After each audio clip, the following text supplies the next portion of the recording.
Hi, everybody.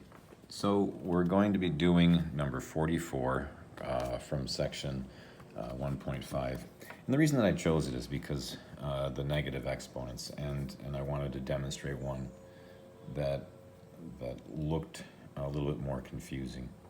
So we're going to start off with that negative exponent means that its base, the x minus 1, needs to be moved down into the denominator.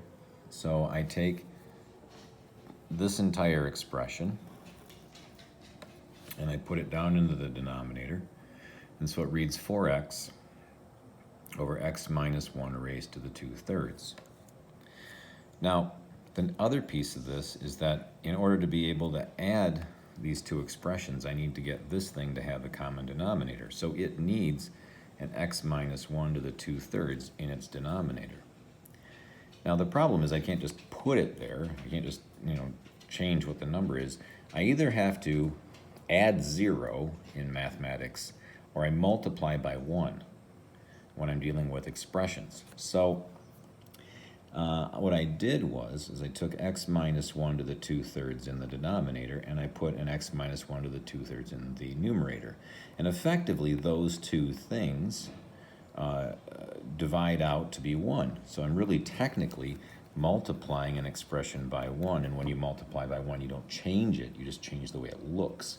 So it's a really weird looking or weird way to say 1, but that is a 1. Now, x minus 1 to the 2/3 and x minus 1 to the 1/3, when you're multiplying them, they're like bases. They both have an x minus 1 as the base. And so your exponents get added. You've got 1/3 plus 2/3 is equal to 3/3, which is 1. And so this 3/3 here will become a 1.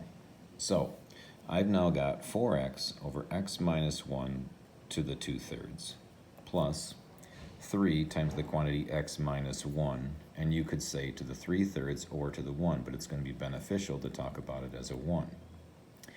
And then we have x minus 1 to the 2/3.